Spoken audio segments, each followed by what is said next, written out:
A lot of times it's just wherever the wind takes you, and the wind has taken me to some amazing places with some amazing stories. This country is filled with amazing people.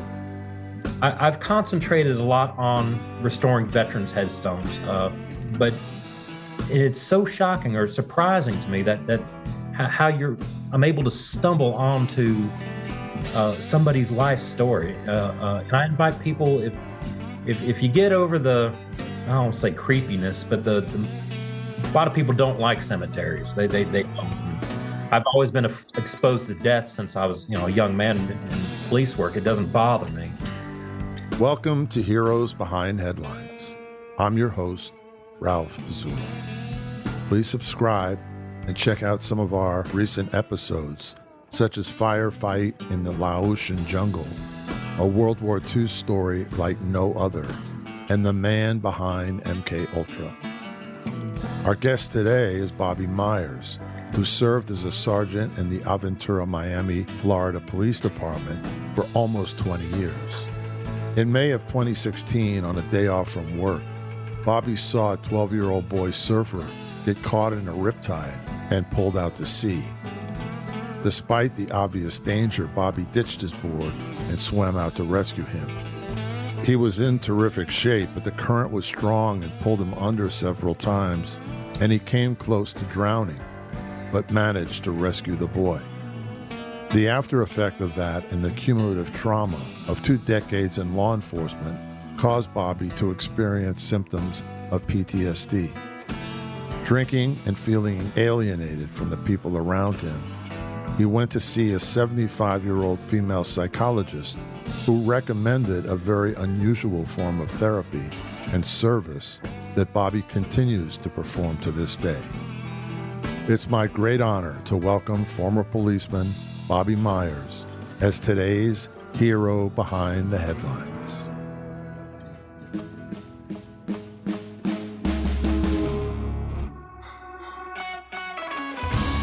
Heroes Behind Headlines with Ralph Pizzulo.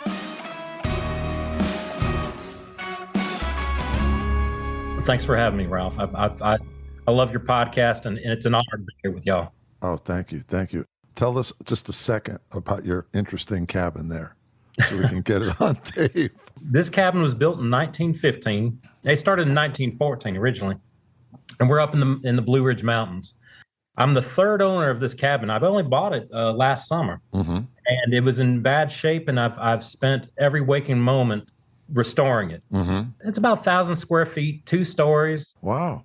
Middle of nowhere, just how I like it. But I have a long way to go. It'll probably take 3 or 4 years to where I want to get it to where I want it to go. But it's all original logs that you see, and the only thing that's not original are the appliances and the roof. Wow. Bobbie, you grew up in this area? Yeah. So I grew up in small town, South Carolina, up in the mountains. As a young man, I moved to Miami, Florida, and without a plan, and I became a police officer down in Miami. If you would have told me back then that I would have done that, I would have laughed at you. Law enforcement does run in my family, but I didn't want to. I had no desire to do it. But I fell into it, and I started in 1997. Okay. And I retired in 2020, January. Okay. Right before everything went to in a handbasket. Why Miami? I had family there. Oh, okay. Yeah, and so it made that easier. But it was, it's a nice place. It's sunny and yeah. It was a really I thought it was a much different place back then in the early 90s. Yeah. All my friends they graduated high school and they worked in a mill or a textile factory, and there's nothing wrong with that, but it wasn't from. Okay. I wanted to go out and see what was out there and explore and experience life. While you were in Miami is when you met David Usick? Yeah, we were police officers together. Dave's a very, very close friend of mine. Okay. And we started about the same time, roughly. We had about the same amount of time working in law enforcement together. You talk about a fantastic police officer, a fantastic person. It doesn't get any better. Yeah, no, he's a great guy. Yeah. He really is. He should be the model for for most police officers. I doubt he'd like to hear that, but it's true. What a heart that gentleman has. And we should acknowledge that he's the author of The Giant Killer. Fantastic book. If you're not familiar with it, it's about our country's smallest soldier who served in the Vietnam War.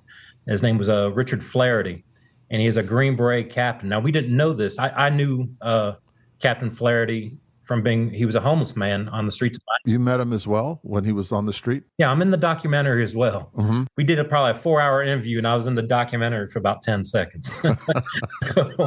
But that's okay. It was an honor to do. I knew Captain Flaherty for a good 15 years, not as well as David. Yeah. It really befriended him, but we had a good working relationship, Captain Flaherty and I. And he was so small. He was 4'9". On a good day, he was 4'9". Yeah. And nobody imagined he was what he was. He was a Green Beret captain. I mean, I know, it's stunning. Just unimaginable. He had a very strong presence. At 4'9", he was shorter than most grade schoolers. Yeah. But he had this presence about him that you knew he meant business. Yeah. The picture alone of him standing with the other soldiers is just astonishing. Yeah, it carried over till the day he died. So tell us a little bit about your career as a policeman in Miami. I enjoyed very much my career. I had a very good career. Well, I'll put it this way. I just like David, we did the undercover thing. We did the detective thing. I was a traffic homicide officer for many years. Mm-hmm. I was in SWAT for a very short time early in my career. Mm-hmm. I did homicide early in my career. I wanted to get my hands on as many things as possible, which is good and bad. Yeah. You become married to the job, right. Which I did. Right. And this is at the end of sort of the cocaine insanity in Miami. Yeah, it was the end of the cocaine wars and the crack and everything else. We still got a lot of it, but it's always going to be there, I believe. It's never going to fade out. But as far as what people know as the cocaine cowboys days, and it was towards the end of that era, and it was a lot of fun still. Yeah, and I got to work with. I mean, when I started, I worked with World War II veterans. Like they were still around. They were still in their 70s at the time. Wow. A lot of the old timers and Vietnam veterans, Korean veterans. Right. And no more. It's they taught you a lot though. Sure. These gentlemen and women, a lot of them. It was a fantastic time to be a police officer in between the mid 90s to 2020. Yeah. While you were a police officer, I understand you had a very traumatic incident that very much changed your life around. I guess throughout my career, I'd been exposed to a lot, more than the average, I want to say. And it could happen in a small town like where I'm at now, 300 people, or it could happen in New York City or LA. It doesn't matter where you're at. When you put on that badge, things happen. Things just happen sometimes. Right. It doesn't matter where you are, or who you are, or what kind of training, or how long you've been on the job. I enjoyed that thrill. I'll be honest. Mm-hmm. And that's why I poked around so many units in my career. Marine Patrol. I was an FTO and a field training officer. I was very, very proud about that, being able to train rookies. Mm-hmm. And eventually I got promoted to the rank of sergeant. And when I did, I went back undercover. Actually, in David's old unit after he left. Mm-hmm. And one day I'm surfing, and on my day off, I was already dealing with the effects of PTSD for a long time. Yeah, I handled it pretty good because I lived right on the beach. I was able to take my board out and go paddleboarding or surfing, depending on the weather. And long story short, there was a boy that got caught in a rip current. I was not using my head. I was using my heart. Jumped in the water to save him. He was swimming or he was surfing? No, he was swimming on the beach, and just one of those rip currents that got him. It was a really rough day out. Yeah. It's a perfect surf day, but I'm attached to a giant board. I'm right. It's a whole different thing, and you're probably experienced. You've been out in the water a lot. You know how to handle it. But what I didn't do was handled the right way, and because I reacted. And I should have used my head, but I saw a young boy drowning and being taken out into the Atlantic Ocean. Wow. So I didn't have my board attached to me at the time. And I'd taken off my wetsuit and tied it around the arms around my waist. Mm-hmm. When I jumped in, it filled up with water, my wetsuit. And you can't take off the wetsuit once you're in there. Yeah. Yeah. So I went down and Ralph, I'll be honest with you. I've told the story many times. I don't know why or how I'm here, but I'm here. I should have met my maker that day, and I didn't. I came very, very close. This is the closest I've ever experienced. So I took about a week off work. After that. You're pulled under and you pass out? Well, no, I didn't. I never passed out. Mm-hmm. The blackness was getting closer and closer in. Mm-hmm. I never fully blacked out. Mm-hmm. And I had the boy hang on to a buoy. I swam to the rocks where I jumped off from, and being pulled under the entire time. Luckily, I was in really, really fantastic shape at the time. Yeah. And because I couldn't do it now. And this was in March 2016, March 23rd. Okay. In the Haulover Inlet in Miami. And I got taken under a few times. Filled I could taste all the salt water in your lungs and everything else. Yeah. And I somehow, some way, I made it back to those rocks where I jumped off. Wow. It was a long swim, and it felt like it was days it took me. But I was able to make it. I'd taken my last breath. Yeah. And I made it back. I passed out. They rushed me to the hospital, and that was that. The news stations wanted to do a story about it, and I was very reluctant to do it. You saved the boy. Yeah. And I don't like being credited for that. There's a boat that came out and picked him out of the water and everything else. So, yeah. How old a kid was he? I believe he's 12 years old. Yeah. Wow. And a few weeks later, the news had heard about this, and they wanted to do a story. And I was kind of talked into it by my administration. I didn't want to do it. Mm-hmm.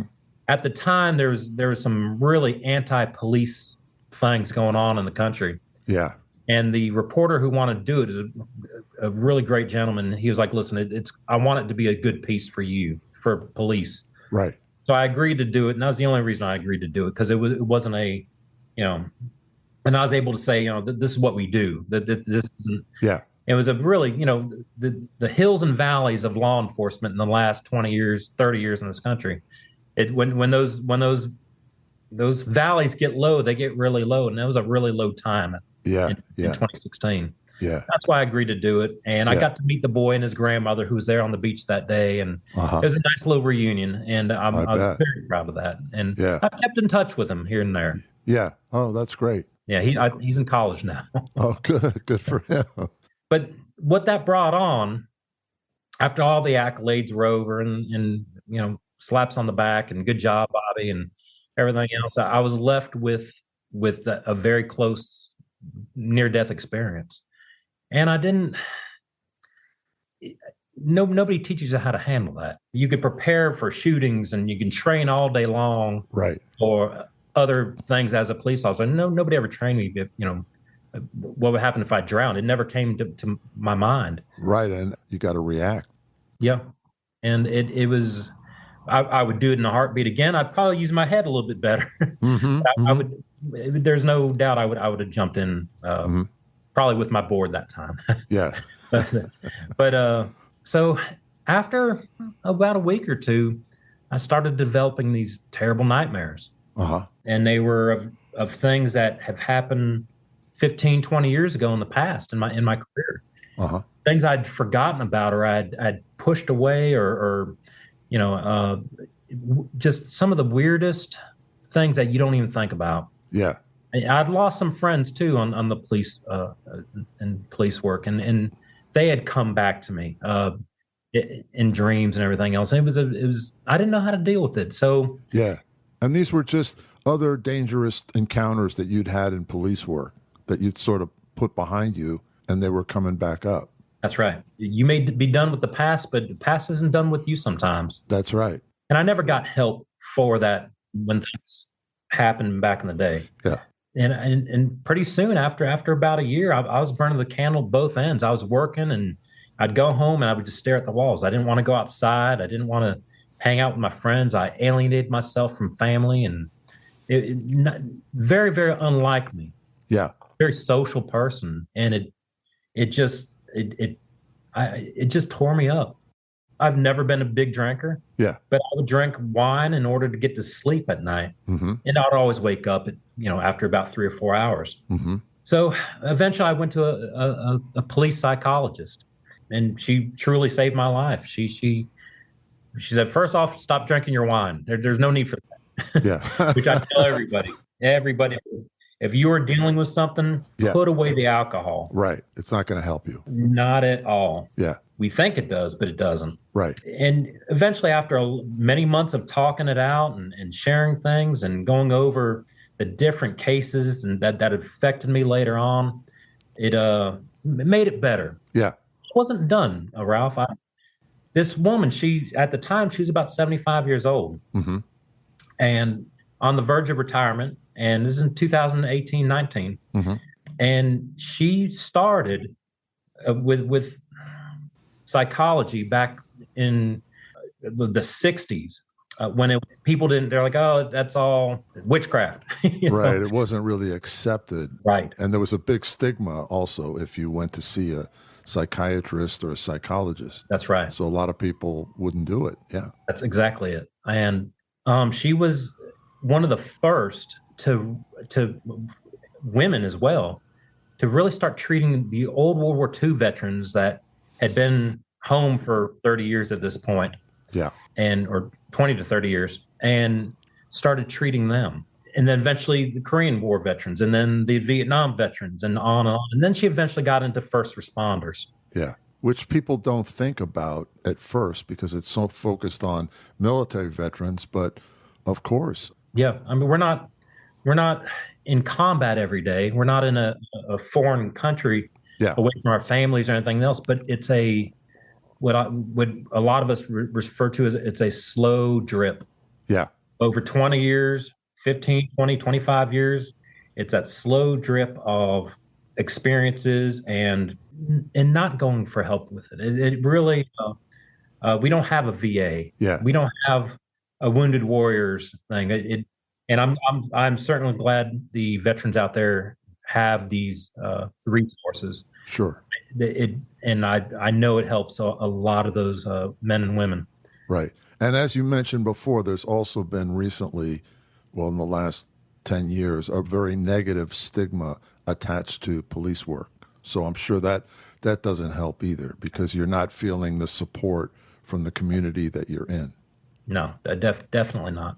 Yeah. And once you kind of retire, you are kind of put out to pasture. Uh-huh. You're no longer a union member. Yeah. You're kind of, and I don't say this in a bad way. It is what it is. Yeah. You're left to fend for yourself. There's no resources after you leave your first responder responsibilities. Yeah. Or your agency, but it still sticks with you. You're always going to carry all that training, all those years of training and experiences and everything else. You're always going to carry it with you. We usually hear of PTSD in terms of how it affects military veterans who have been in combat.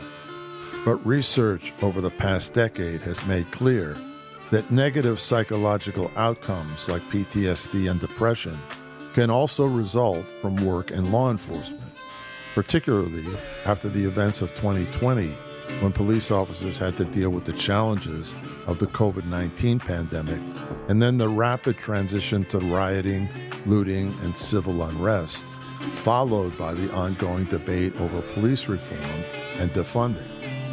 Being blamed for the death of George Floyd had a significant negative impact on psychological health. A recent survey by Police One found that 47% of the sample they took screened positive for PTSD, which is approximately 9 to 10 times greater than what is seen in the general population. 63% of the sample reported that the events of 2020 have had a negative impact on their work productivity, and 55% reported that they consider quitting their job on a daily or weekly basis. So back to talking to the police psychologist, she had a client, and I wish I knew his name. She didn't share his name, but it'd be wonderful to find out.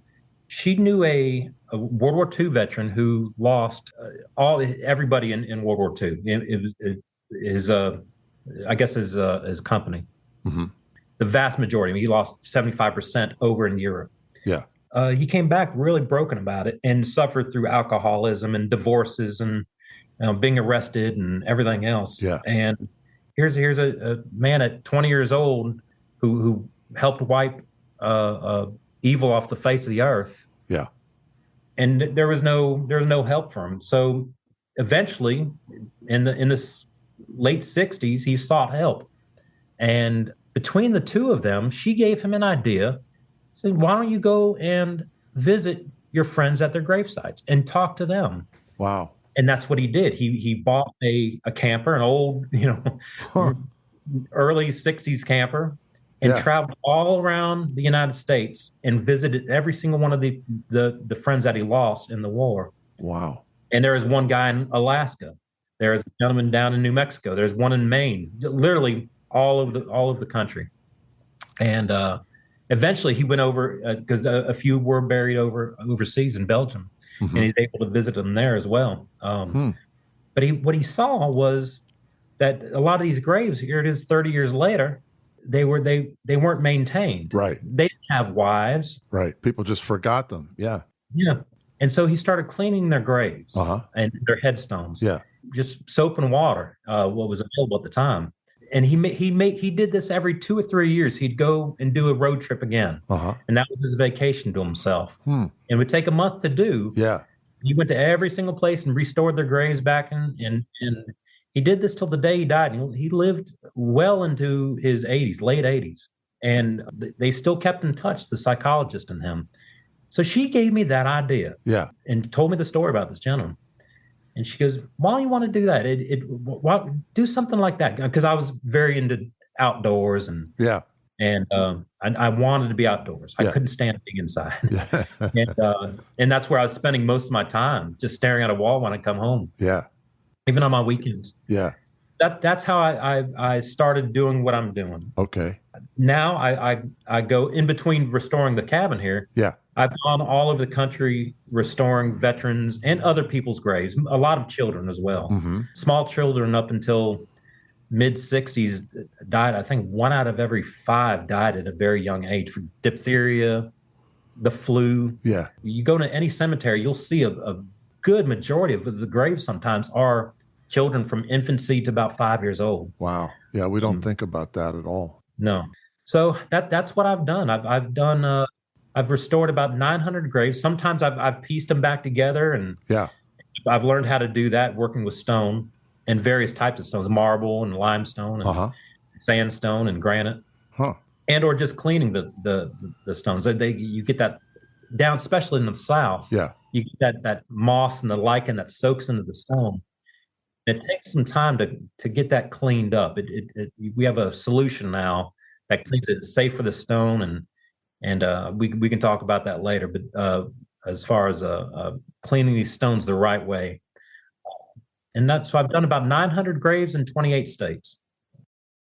I actually started my journey with that in 2019. Uh-huh. Yeah, I started in Miami. I was still living in Miami. I retired in January 2020.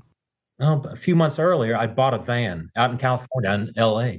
I drove my Jeep out to LA, dropped it off, put it on a ship, shipped it to a friend in Hawaii who wanted to buy it. And I purchased a van from a firefighter in LA. I had to do some build out to it, but he had a little bed in there. Mm-hmm. And it was perfect for what I wanted. I wanted to just travel the country and to remote places and kind of live that way. And I had a nice place in Miami on the beach. I was tired. I wanted to live as natural as possible. So that's what I did in 2020. So, but the grave stuff started in about 2019. When you started, and maybe still continuing, do you have a plan? Do you have specific graves that you're looking for? Or do you just go to different graveyards and remote places and look at the headstones? It's a great question. Very rarely, I'd say 95% of the time, I don't have a plan. Okay. I'll drive and I'll see a sign. And I take back roads. I stay off the interstates whenever I travel. Yeah. And I may want to go to, let's say, North Dakota. It's like I'll eventually get to North Dakota, and I'm going to take these back roads to get there, and paper map too. I still like carrying an atlas, and most of the time I'll see a sign, kind of where wherever the wind takes you. As corny as that sounds, Yeah. that has taken me to some amazing places, not only cemeteries and graveyards. Yeah. And a fun fact. I don't know how fun it is, but the fact is, what's the difference between a graveyard and a cemetery? I don't know. Now, cemetery is Yeah, its like a own designated burial area. Yeah. piece Yeah. of land that's people are buried. Right. Graveyard is attached to a place of worship. Okay. So the yard out in the out of the churchyard they call a graveyard. So Sure. that's a difference. So Yeah. I was corrected by an Irish priest one time. I'll never forget it. So yeah, to answer your question, it's a lot of times it's just wherever the wind takes you, and Yeah. the wind has taken me to some amazing places with some amazing stories. This country is filled Yeah. with amazing people. It is. I've concentrated a lot on restoring veterans' headstones, but sometimes it's just a regular person, and eventually I'll look them up. I don't ever go into situations saying, "Oh, I like, oh, this looks interesting. Let me go find that." Yeah. Very rare, very very rare will I do that, and it's so shocking or surprising to me that how I'm able to stumble onto somebody's life story. And I invite people, if you get over I don't say creepiness, but a lot of people don't like cemeteries. They don't. And Yeah. I've always been exposed to death since I was a young man in police work. It doesn't bother me. Yeah. Some of these cemeteries are just absolutely gorgeous, and the work that are put into some of these headstones, especially in the late 1800s, early 1900s, the Gothic era. Yeah. Yeah. And these were hand chiseled, Yeah. and by just some of the most incredible stone artists. And that's a dying, if not already dead. Yeah, now it's all laser cut. Yeah. So And when you see these, because I've, looked, you go to like a little old church in the country or something, and you always naturally sort of end up in the graveyard, right? Yeah. And sort of checking out. And as you say, it's always surprising how many people died young. But you read these, little inscriptions, and you're always sort of like trying to imagine what these people's lives were like. Because there's a lot of times just so much feeling in that little inscription. that's right. How do you select what gravestone you're going to clean, or do you just like clean them all? How does the process work for you? Well, just a random cemetery. Most cemeteries I visit are abandoned or near abandoned. Mm-hmm. There's a thing called perpetual care, and that's most cemeteries we think about. That's where there's people edging and mowing and Yeah. and those are the bigger cemeteries that people are still able to put money into. Yeah. Well, once the land runs out or a town somehow dies, and then we had a lot of that up until the 1980s. People just kind of they don't go back. They don't. And I've seen some beautiful cemeteries, especially in the South. Mm-hmm. I was in one. I was coming back from Florida the other day, and I went through a small town in Georgia, and this cemetery was beautiful. The Spanish moss, and it was just so unkept, and it hadn't been touched in years. And you want to go and just do a project and take 6 months to do, but Right. you can't. Yeah. Yeah. But you could do what you do. So what in something like that, I would find something that touches me, and it could be something or it could be nothing. It could be somebody's name. It could be just how like one headstone being totally worse than all the others. Yeah. Most of the time, that's what I look for, is something that really really needs it the most, Mm-hmm. or it's about to tilt over, and so I can dig it out and write it up, and I do a lot of that as well. That's usually what I'd look for. What's the worst one here? Yeah. That could be a veteran. That could be an infant. It could be a elderly person. It doesn't matter when you see something like that. Yeah. I concentrate on veterans for many reasons. Both my grandfathers fought in the war, and Mm-hmm. I was always exposed to them here in small town. And when I was a police officer, starting in the mid '90s, a lot of them were, the vast majority of them were still alive. Yeah. And I was able to meet and befriend many World War II veterans, and they were all wonderful, wonderful guys. And some women. I met a lot of the nurses as well. Yeah. I just interviewed a woman whose mother was a nurse with Patton's Third Army in Europe, and left behind voluminous letters and diaries and so on. And oh my God, what an experience. They were young women getting 150 patients a night. Truly heroes. Yeah. Unsung heroes. That's right. But we don't think about them. We think about the fighting man, and Yeah. but a lot of these nurses and medics too. These male medics are. Yeah. I think it was Patton that said every single medic should get the Medal of Honor. We'll never see that ever again. That was a time in history that's past. So, Bobbie, when you come upon these gravestones, I would imagine naturally you feel like some kind of connection to these people, right? And then you say you look into their stories somewhat. Yeah, I do. Not all the time. Yeah. But sometimes.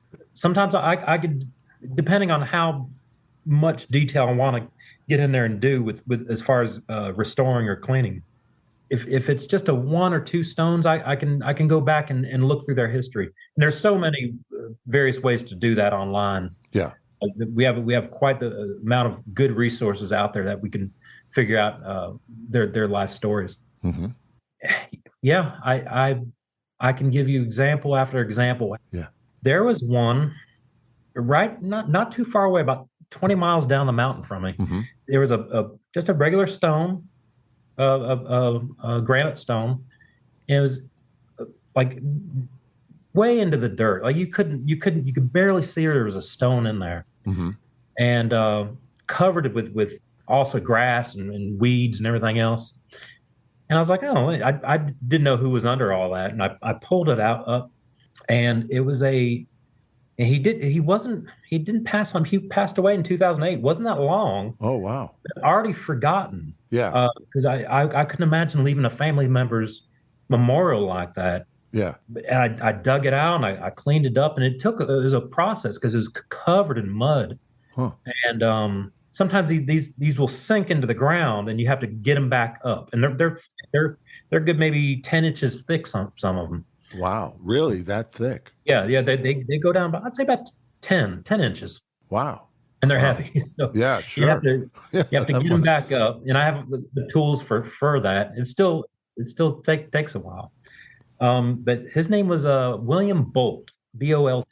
Mm-hmm. And he was a U.S. Navy commander fighter pilot who fought and it was rare for the Navy to fight in both the European theater and Pacific theater. Yeah. Very, very rare. But his squad actually went to both theaters. Wow. So he had both service medals from Europe and the Pacific. It very, very, very rare. Yeah.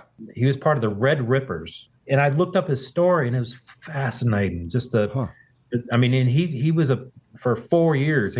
They started, when he was, I think, 19 years old and all the way through the war and everything else. And they lost a lot of people. Yeah.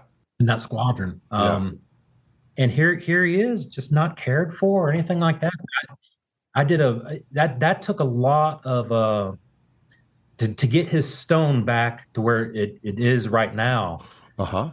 It took a lot of work and patience. Yeah. In these cases, do you ever reach out or hear from family members? Yeah. It's not often, but there was one, and I did a story about it, and I put it on my YouTube. Mm-hmm. It's called The Long and Dusty Road for the Search for Clifford Lervick. And it takes place in Montana. Mm-hmm. Quick story. I'll make it quick. But I was in Montana in a cemetery and doing the same thing, getting one of these stones out of the ground so you can clean it off. Yeah. And it was early in the morning. and a gentleman came by and it's like, "Hey, how you doing? Just wondering what you're doing." And I told him what I was doing. Yeah. And this is in central Montana, and Montana is the fourth largest state. Yeah. Fourth largest state land wise. And he said, "Well, this is what." He goes, "Oh, that's amazing. Thank you for doing what you're doing." And he was an older gentleman too. Yeah. And he told me about a family member. I can't remember if it's a cousin or a second cousin, or I can't remember the exact relationship, but he told me about a gentleman named Clifford Lervick at a small town in eastern Montana near the Canadian border called Jordan, Montana. Uh-huh. I'll never forget it. He goes, so I wrote it down. I'm like, Yeah. okay. And I had nothing to do. I was just going with the wind. And we talk about just going with the wind. I went with the wind on this one. And I took a wrong, believe it or not, I don't know how you can take a wrong turn in Montana, but I took a wrong turn. I wound up going the long way. Instead of 200 miles, it was like 580. And it took me 2 days to get there. Yeah.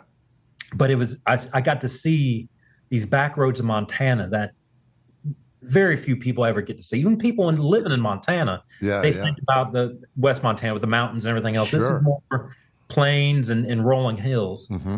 And my goodness, I did not know such beauty like that existed. It was just amazing. Crisscrossing these small Montana ranch towns. Wow. And I wound up in Jordan, Montana. I spent the night kind of nearby, maybe about 30 miles. So I got there really early. And it was to get to his cemetery. It was down, it's at least 30 miles down a dirt road. Uh-huh. Cows on either side of you. And no, I hadn't seen anybody. Yeah. Made it to his gravesite, cleaned it up for a little bit. It didn't require much, but there's some other people in the cemetery. Yeah. That needed some help. So I spent a good few hours out there. Mm-hmm. Put up a flag, and you can see there. I've replaced a few flags that were torn and battered. Mm-hmm. I always carry flags with me: the big ones, the small ones, the medium sized. Wow. It takes up a lot of space in the van. And I found out that Clifford Lervick, he served with the 10th Mountain Division in World War II, Uh-huh. and served with Bob Dole. And Bob Dole. Wow, Senator Bob Dole. Yeah. With Senator Bob Dole. Yeah. Which I have a great story about Senator Dole. Mm-hmm. I don't know if we'll get around to it, but he had just a fascinating story. And his father or his grandfather came from Norway. They settled in Montana, and they're all ranchers. His father was in World War I. Clifford Lervick was in World War II, and then I think he had a granddaughter, and they served in Iraq. And it was just this family of military veterans. Clifford Otis Lervick was born on September 28, 1920, and grew up on his family's ranch in Garfield County, Montana. He served proudly during World War II in Italy and the Aleutian Islands as part of the 10th Mountain Division with future Senator Bob Dole. Originally, the division was to take part in Operation Downfall, the invasion of mainland Japan. However, the Japanese surrendered in August 1945 following the atomic bombings of Hiroshima and Nagasaki, and the division returned to the U.S. 2 days later. Over the course of World War II, the 10th Mountain Division suffered 992 killed in action and 4,154 wounded in action in 114 days of combat. After the war, Clifford returned to Montana, married his sweetheart, Rose Shaver, and worked as a farmer, rancher, and construction worker. He passed away on April 9, 2006, at the age of 85, surrounded by his 9 children and 17 grandchildren. Didn't know this at the time. The second cousin didn't tell me about the family. Other than he had a family member out there, and he liked to go out there, but it's so far away for him to go. Yeah. A few months later, I'm back in South Carolina, maybe 8-9 months later, and I did a video about him. Yeah. And the family reached out to me and said, "Well, thank you," and just wonderful people. And they're all ranchers out in eastern Montana. Wow. And I don't know how they found it. I guess it may be a Google search. Yeah. But they found me, and they follow me on social media. And I've never met them, but they were just a wonderful, wonderful tight knit family. You can tell, and just wonderful people. Uh-huh. It's not the first time I've talked about them, but it touched me that they reached out and said thank you, and to me it was a wonderful experience. This gentleman was a absolute war hero, and it was literally going out of your way to go and serve him, and luckily his grave is his headstone's in pretty good shape. I swept off some cobwebs and here and there, but so every once in a while the family will reach out. I've had about maybe out of the 900, I'd say about a dozen families have reached out. And these are right, but most of my restorations are long forgotten. So it's interesting when they do reach out. Bobbie, you do videos of each one? Just some. If I did, I'd have my own TV channel. If I did it. I was going to say 900. No. I started doing. I didn't do videos at first. I was very against it. I didn't want to put any kind of. I don't like the spotlight. Yeah.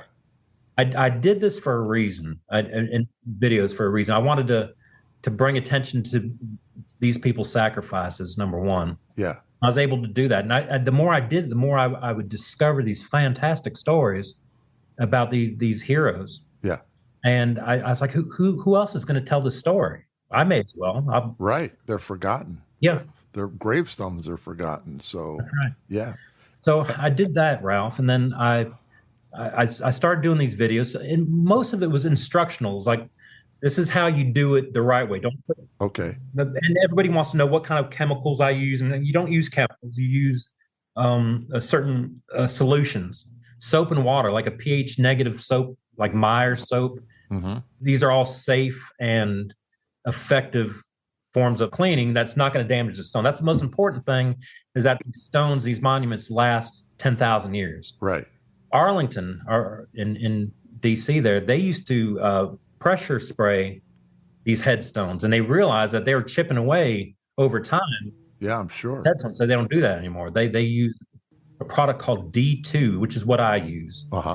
And D2, it's a solution you can get online, and it's completely safe for any kind of like flowers, grass, anything near the headstone. Uh-huh. And it's not a chemical. Right. It takes time when you spray it on, and sometimes you can rub it in, sometimes you leave it, but you spray it on. Eventually, the stones are porous. Yeah. And some are more porous than others. Like let's say marble's very porous, and the marble, especially that white marble, it soaks in a lot of the dirt and everything else, especially in the South and like in the Pacific Northwest, damp areas, and. It takes time for that solution to soak into the stone. It could take, depending on how bad it could take 2 months, or it could take 2 years. Wow. I just got finished with a restoration. It took me 2 years to do. No kidding. 2 years. Yeah. Wow. So yeah, it's pretty fantastic how that. Yeah. Yeah. And it can last a decade. Uh-huh. You just go a decade from now and respray it, and you'll be okay. Yeah. But I'm testing it out. My oldest one, I think, is 5 years now, and it's in South Georgia, of a Korean War veteran who was killed in Korea. And his was it looked like somebody dumped tar on it. Wow. It was just not taken care of. But a forgotten cemetery and a forgotten hero. And so I go back every time I go back to Florida to visit family. I go and see him, visit him, make sure his stone is good, and it looks fantastic. Wow. But that's how the video started, though, Ralph. Is just instructional. This is what you do. This is what you don't do. Right. And if I could share more about that, if anybody ever wants to, sure, for your own family or to go out into these cemeteries, there's enough stones out there for everybody. Yeah. Go out and you can research it, but I could tell you a little bit about it. Use a product that's not going to hurt the stone. A pH neutral soap like Dawn dish detergent You can use that with a soapy, watery mixture.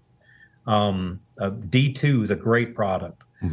For newer stones, there's a product called Wet and Forget you can get in some hardware stores. That's a great product. It's not going to hurt the newer stones. And don't use metal. No need to use a metal brush. Right. Very, very soft. The softer the brush, the better. You don't need to scrub that hard. Let that solution do its trick. I like to use water that's not in the cemetery. Some of that cemetery water it's filled with all sorts of stuff. I bring my own water. Okay. Sometimes it's just 2 gallons, and that's all. Maybe half a gallon will wash all that stuff off if you need to. Yeah. No metal. No. And just put some respect and some time and effort into it, you'll see so many good things that come out of that cleaning or restoration. But I invite everybody to go do it, and that's part of my journey here. Is it helped with the PTSD? Yeah, feel like you're still serving. Yeah, you are in a way. Yeah, you are. Oh, definitely. Yeah. And you're outdoors. You're getting exercise.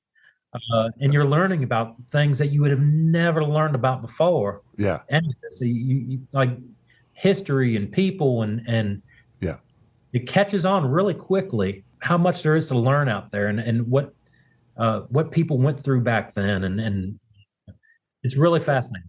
It's a great project. As you say, there are so many forgotten heroes in our country, and you're discovering parts of the country that, people have also forgotten, right? I mean, all we think about are, Miami and LA and New York, and that's all you hear about, right? But it's a big, big country out there. Sure is. And all kinds of different experiences and different little corners and so on and so forth. And tell us about your YouTube channel, and you have a website as well, or Instagram, you said. Yeah, I have Instagram. It's called Our Heroes Headstones, and same with the YouTube channel is Our Heroes Headstones. I do more work on Instagram than I do YouTube. Okay. YouTube I use for longer formats. If I'm telling somebody's story, with Instagram, it's cleanings, and it could be just my day-to-day life. A lot of times, I've been. For the last 6-7 months, I've been just doing nothing but restoring this cabin. Yeah, and I'm restoring it to as original as possible. And that takes that. It would be easier to say, "Oh, let me put some new stuff." And right. It's not. Yeah, it's way harder and time consuming to get things back. Think of it like a classic car. You got to get all those old parts and everything. Sure. So. There's a table behind me that's 100 years old. Wow! So I wanted certain things, even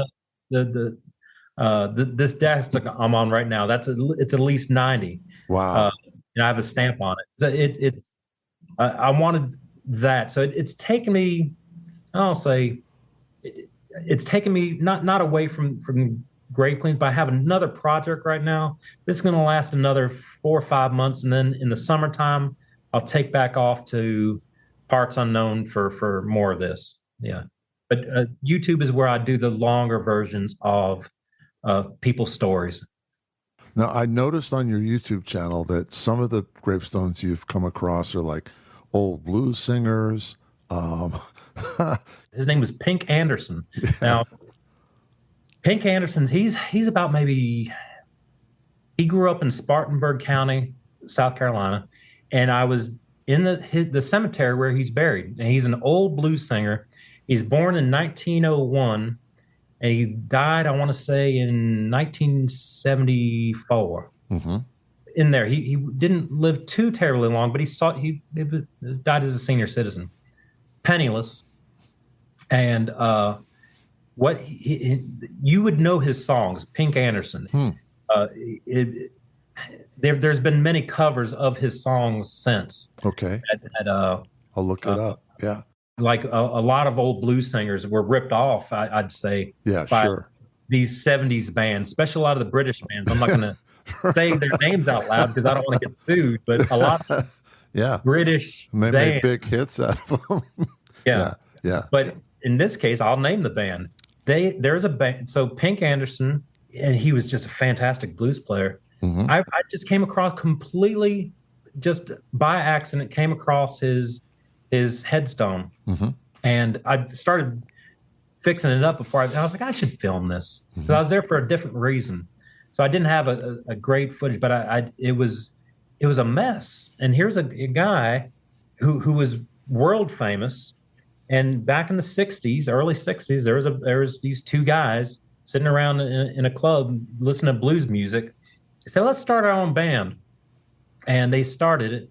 Like, well, what do we call ourselves? And they named their band after Pink Anderson and another blues player named Floyd Johnson. I can't remember his last name. Mm-hmm. They put them together and named it Pink Floyd. Wow. Who have sold billions and billions and billions and billions of dollars over the years. That's right. And here's Pink Anderson's. They never gave this man a cent.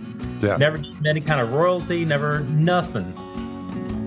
Pinkney Pink Anderson was a blues singer and guitarist born in 1900 in Lawrence, South Carolina. At the age of 14, he joined Dr. William R. Kerr to entertain crowds while the doctor was trying to sell a concoction that he claimed had medicinal qualities.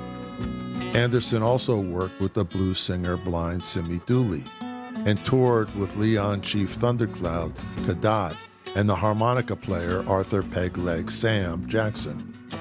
In May 1950, the folklorist Paul Clayton recorded Anderson's music at the Virginia State Fair. He subsequently recorded an album in the early 60s, performed some live shows, and appeared in the film The Bluesman. In the early 1970s, Anderson went on his final tour with his student Ray Bookbinder and died in October 1974 of a heart attack. The other musician Bobbie mentioned in connection with the band Pink Floyd was Floyd Council, who was also a blues singer and guitarist and a practitioner of what is called the Piedmont Blues. But here's his headstone. It's a little tiny thing. It has a little guitar on it. Yeah. And that I cleaned up. And I was, I know the story. Yeah. I was like, I got, no, I'll say mad, but I was like, man, these people, they named themselves after this wonderful blues player, and then this is what his headstone looks like. There's no right, and no acknowledgement whatsoever. No, yeah. They can afford $100 to come and sure. give him a better headstone. Sure. Yeah, but that was an interesting. Wow, completely by just chance that I came. This was in Georgia or in Georgia? I was in Spartanburg, South Carolina. Oh, South Carolina. Yeah. I was actually in the same cemetery for a friend of mine who great-grandfather passed away. Mm-hmm. And she told me, can you go and check on his? And I was like, yeah, no problem. And it wasn't that far from Pink Anderson's. Mm-hmm. So it was, yeah, I really enjoyed it. Yeah. Another one right now, there's we had the Band of Brothers and we had the Pacific, and they have a new series out now called Masters of the Air. I've heard of that. It was about the air war over Germany. Yeah. And it's based on a book called the same name, Masters of the Air. Mm-hmm. And what those guys had to go through is unbelievable. I'd rather be in a foxhole on the ground. One of my most interesting interviews was with a guy still alive, a B-17 pilot. Wow. Unbelievable. I mean, those guys were just sent out there.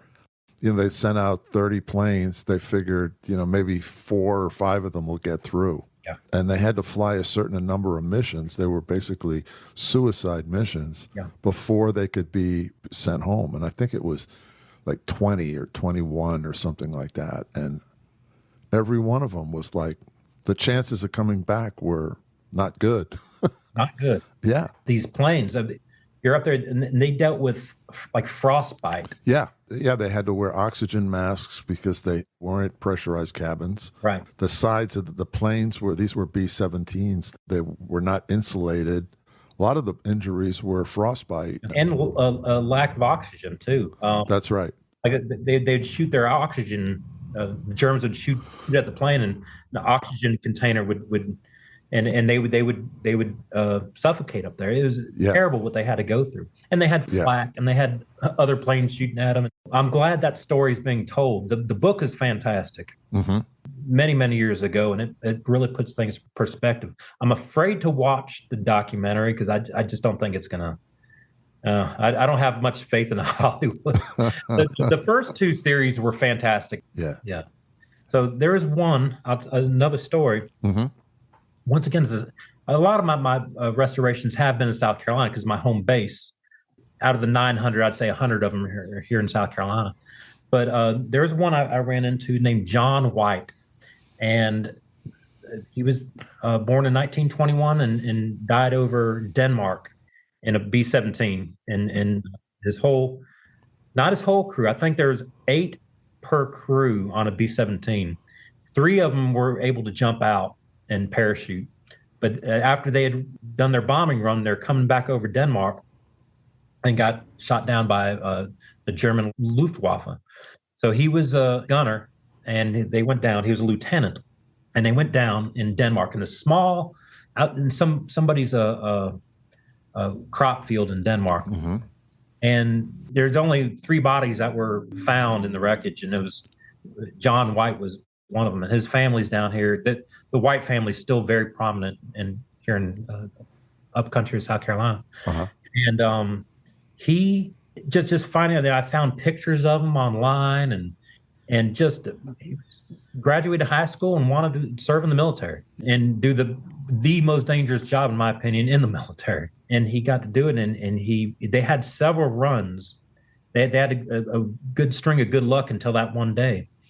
But I think he was ready to come back home, 2 or 3 missions, and to this day, the people in this village erected a big rock wall, a rock stone. Yeah. And put all the people's names on that perished in this crash where the plane went down. Mm-hmm.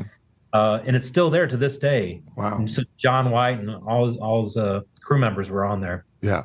And my goal is to get over there, and because I did a story on John White, Uh-huh. but it can't be told unless for me to go over there and actually film that, and it's a small town in Denmark. Uh-huh.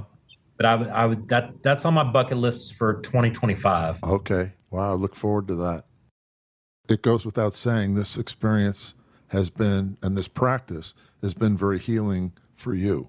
Very much so. For your healing, there's different things work for different people. Sure. What I'm doing may not work for somebody else, but there are some certain things that do work. I said earlier in the podcast, if you're drinking or doing something else to your body that's not healthy, stop doing it. And I know that's harder than just saying it. Yeah. But that was a hard thing for me. I wasn't, but it was how I coped at night to sleep. And that's what I did. And Yeah. thank goodness this woman came through and said, Yeah. stop it immediately. We can't continue unless you stop that. Yeah. And I said, okay. Yeah. And best thing I ever did. Right. The way to do it is, it's hard, but, get out and do something where you feel useful, like you're helping people and you're honoring people. That's right. And it could be something as simple as I every 1 or 2 times a month, I volunteer cook at our local VFW on Tuesday nights. And I'm not a great cook. I make good peanut butter and jelly sandwiches, but it taught me. Yeah. Now I was an okay cook. Yeah. I don't want to say I wasn't bad or that I was bad. I was okay. Yeah. But man, just cooking for 30 to 100 people, my cooking skills are through the roof now. I don't cook at home or anything like that, but I'm able to go and cook, and that's still serving. Sure. It's not only veterans, but it's our community. Yeah. But every community has that, whether you're in a big city or not. Yeah. Look around and see what you can do. There's all sorts of resources online. Meetup.com is a great resource to go out there and see what you can. Everybody has a talent. Everybody has knowledge. Everybody. I don't care if you're worked in a cubicle for 30 years or if you were a general in the war during wartime. Doesn't matter. Yeah. It doesn't matter. Everybody has something to contribute Yeah. And I tell you what, I'm here to tell you, you only live once. Yeah. And the chances of us, I've said this many times before, the chances of us being here on Earth, your religious beliefs aside, you got about 1 in 400 trillion chance of being born. Yeah. Don't waste it. That's right. Don't waste it. That's right. I'm hoping for some wonderful things at the end of life. But if they don't come, at least I know that, man, I gave it my all while I was here. And don't waste a day. Try not to. I know it's cliche-ish. There's just little things you can do. I mean, I remember when I was a kid, my grandmother, this is in the Bronx of New York City, she would get up in the morning and start making sandwiches, and we'd make maybe, I don't know, 100 sandwiches. And she'd take them, we'd go to like the most neglected, obscure nursing home.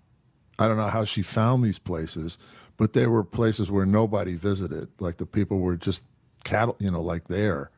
And we would just go there and bring, like some drinks and sandwiches and start handing them out. And I mean, it was amazing.